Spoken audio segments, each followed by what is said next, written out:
The answer to this change avoidance dilemma is to reframe your perception of what self-discipline is. Reframing works much like a frame around a picture. A poor frame can make any painting look worse, just as a beautiful frame can make even a mediocre painting look substantially better. In some cases, the frame can look better than the picture itself. Reframing is built on the concept that there's no inherent good or bad in life. There's only your perception of it. The term reframe refers to your ability to take a frame of reference or perspective and reframe it into something that can support you. I once developed a friendship with an airline pilot. His frame was centered on his career path of flying. He connected everything he thought of to flying or something related to it. If he saw a news report about Paris, France, he'd talk about a recent trip there. If we discussed food, he'd bring up airline cuisine. Most people don't structure their thoughts to that extent, but we all see life in a way that limits or empowers us. My friend was limited in his frame, but it certainly served his objective of being a successful airline pilot. The way he framed the world made even the drudgery of his work enjoyable, because he saw the entire world as if it were made for flying. You can use this concept in developing a self-disciplined life. The key to reframing is to see the things and the experiences of your life that support your goals and objectives. Disregard the factors in these experiences that seem to be obstacles, or see them as opportunities to learn and cope. If you can do this, you'll have much more control over your life. This kind of approach is common to successful people. Their frame of reference is that virtually everything empowers them and brings them closer to their goals. Unsuccessful people are distracted and discouraged by negatives, and this frame is destructive to their lives. Two types of reframing, which will change your attitude towards the negative aspects of self-discipline, are content and context. Context reframing actually refers to your ability to take a negative situation and make it positive in another context. Sand in your shoes is annoying, but when it's turned into silicon, it's part of what makes up the microchip memory of a computer. Think of at least 3 challenges or problems currently facing you that might relate to your level of self-discipline. Write these dilemmas down and relate them to how they'd be beneficial if you had an objective they'd support. Here's what I mean. The 3M Corporation had trouble with the durability of one of their adhesive products. The company's goal was to sell more of it, but the durability problem made for a dwindling market. So one researcher used a reframe, putting just a little bit of adhesive on the back of a piece of paper. You guessed it, Post-its were born. Content reframing is a second type of reframing. This is changing what a situation means to you. A Christian looks at death not as the end of life, but the beginning of life in the kingdom of heaven. For a more down-to-earth example, take an entrepreneur who recently went bankrupt selling commodities in Chicago.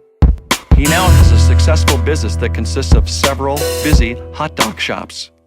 He describes his first business failure as getting an intense education in running a business. You won't be making those mistakes again. Think of the last time you had an important project to do. Maybe it was something like cleaning out the garage.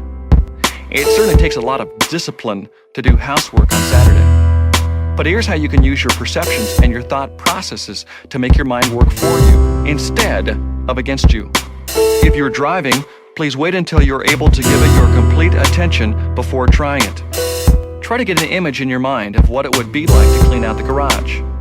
Do you see the messy garage as a large, imposing place that seems to intimidate you? Is the image dark? Is it depressing? Do you see yourself slogging through the job? Do you see it taking forever?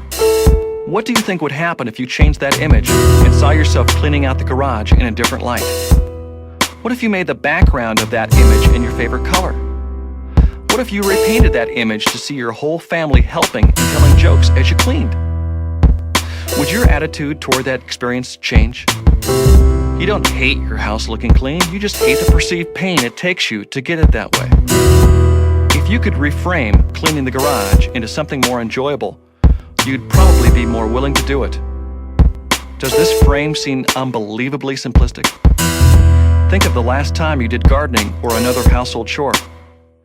Didn't you avoid it for a long time, only to feel after you'd done it that it wasn't that bad?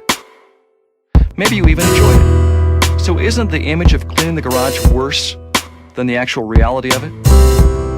The difference between reframing and just being positive is the permanence with which the new thought lasts in reframing. If you use the visualized restructure that we discussed and replace your old negative memory with a new positive perspective, you'll be able to keep past events from limiting your future success. There's a way to reframe even your emotions and habits. The technique I'm about to share with you is based on neurolinguistic programming techniques first communicated by Grinder and Bandler. The theory goes that your unconscious is the real control of how you experience and perceive past memories and current events. And your unconscious also controls all sorts of habitual behaviors, so you can think about other things. For instance, you don't consciously think about braking when you come to a stop sign, so that you can think consciously about the scenery or people or conversation about you. Your unconscious protects your habits, even the habits that might not be completely good for you, the habits that sabotage your self-discipline. So you need to get in touch with your unconscious to get it to cooperate with your self-discipline goals. To do that, you first need to know what your predominant thought process is. This NLP system holds that people think and perceive things in 3 different ways, either visual, auditory, or kinesthetic. Visuals make sense of words by constructing or recalling images in their minds. If they can't make a mental picture of what you're saying, they may have trouble understanding your ideas. Auditories make decisions largely on the basis of how things sound. They often talk to themselves in order to understand a message. Kinesthetics, on the other hand, tend to react through a feeling mode. They get a gut emotion talking to you.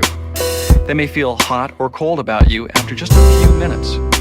If you knew what systems you were using to perceive, could you be more self-disciplined? You bet you could.